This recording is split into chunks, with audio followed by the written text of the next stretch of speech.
ಬಸವೇಶ್ವರರು ಮೂಢನಂಬಿಕೆಯ ಹುಚ್ಚುತನಕ್ಕೆ ಎಂದೂ ಬೀಳಲಿಲ್ಲ. ಅರಳಗುಂಡಿಗೆ ಅನಾಥರ ಬೀಳಾಗ್ತದ. ದಾಸೋಹ ಕಾರ್ಯದಲ್ಲಿ ಅವರು ನಿರತರಾಗ್ತಾರ.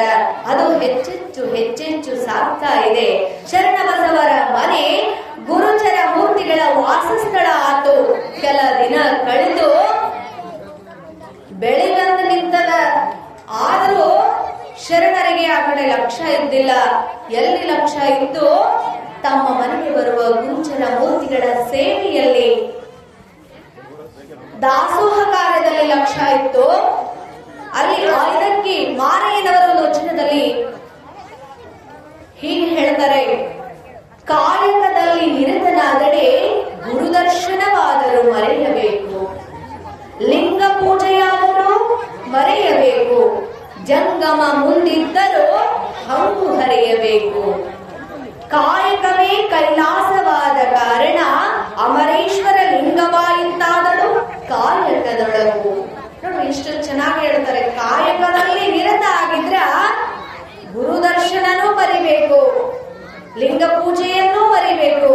ಜಂಗಮ ಮುಂದೆ ಬಂದು ನಿಂತಿದ್ರು ಕೂಡ ಅವನ ಹಂಗನ್ನ ಹರಿದು ಮಾಯಾ ಮೋಹಕ್ಕ ಸಿಲುಕಲಾರದ ನಾವು ಕಾಯಕವನ್ನ ಮಾಡಬೇಕು. ಕಾಯಕವೇ ಕೈಲಾಸ ಅಂತಕ್ಕಂಥದ್ದನ್ನ ನಾವಿಲ್ಲಿ ಮರಿಬಾರದು ಅಂತಕ್ಕಂಥ ಇದಕ್ಕೆ ಮಾರಯ್ಯನವರು ಕೇಳಿದಂಗ ನಮ್ಮ ಶರಣ ಬಸವೇಶ್ವರರ ಕಾಯಕವು ಕೂಡ ಎಲ್ಲವನ್ನು ಮರೆತು ಕಾಯಕದಲ್ಲಿ ನಿರತರಾಗಿದ್ರು. ನಮ್ಮ ಶರಣ ಬಸವರು ಮನಶುದ್ಧವಿಲ್ಲದವಂಗೆ ದ್ರವ್ಯದ ಬಡತನವಲ್ಲದೆ, ಈ ಒಂದು ಆಯ್ದಕ್ಕೆ ಲಕ್ಕಮ್ಮನು ಕೂಡ ಬರೀತಾಳೆ, ಮನಶುದ್ಧವಿಲ್ಲದವಂಗೆ ದ್ರವ್ಯದ ಬಡತನವಲ್ಲದೆ ಚಿತ್ತ ಶುದ್ಧದಲ್ಲಿ ಕಾಯಕವ ಮಾಡುವಲ್ಲಿ. ನೋಡಿ ಎಷ್ಟು ಚಂದ ಹೇಳ್ತಾಳ. ಮನಶುದ್ಧವಿಲ್ಲದವಂಗೆ ದ್ರವ್ಯದ ಬಡತನವಲ್ಲದೆ ಚಿತ್ತ ಶುದ್ಧದಲ್ಲಿ ಕಾಯಕವ ಮಾಡುವಲ್ಲಿ, ಸದ್ಭಕ್ತಂಗೆ ಎತ್ತ ನೋಡಿದಡತ್ತ ಲಕ್ಷ್ಮಿ ತಾನಾಗಿಪ್ಪಳು. ಮನಶುದ್ಧಿ ಆಗಿತ್ತು ಅಂದ್ರ, ಚಿತ್ತ ಶುದ್ಧಿ ಆಗಿತ್ತಂದ್ರ ಆ ಸದ್ಭಕ್ತನಿಗೆ ಎಲ್ಲಿ ನೋಡಿದ್ರಲ್ಲಿ ಲಕ್ಷ್ಮಿ ತಾನಾಗಿ ಕಾಣಿಸ್ತಾಳಂತ.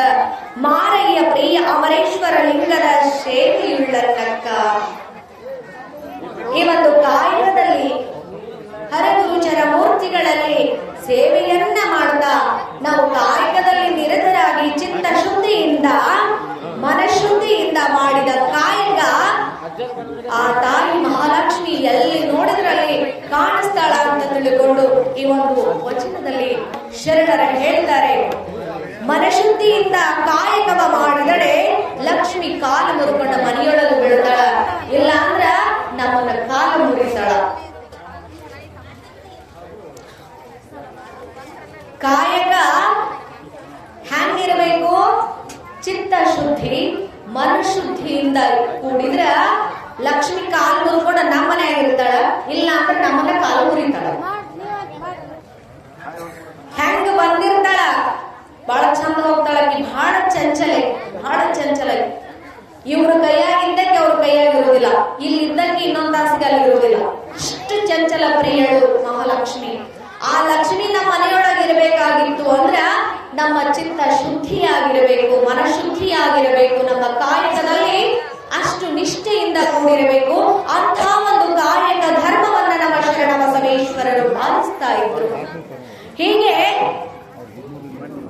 ಶರಣ ಬಸವೇಶ್ವರರ ಕಾಯಕ ಸಾಗ್ತಾ ಇದೆ. ನಮ್ಮ ಶರಣರು ನೂಲಿಯ ಚಂದಯ್ಯನವರು ಕೂಡ ತಮ್ಮ ವಚನದಲ್ಲಿ ಬರೀತಾರೆ, ಗುರುವಾದರೂ ಕಾಯಕದಿಂದಲೇ ಜೀವನ್ಮುಕ್ತಿ.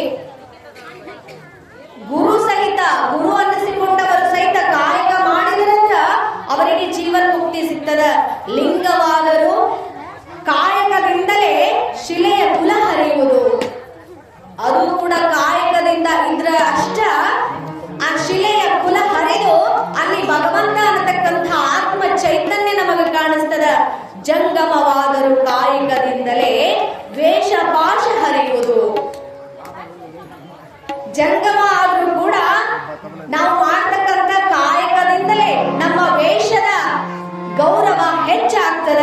ಇದು ಚನ್ನ ಬಸವಣ್ಣ ಪ್ರಿಯ ಚಂದೇಶ್ವರ ಲಿಂಗದ ಅರಿವು ಅಂತಾರೆ. ಈ ಅರಿವು ಅನ್ನತಕ್ಕಂಥ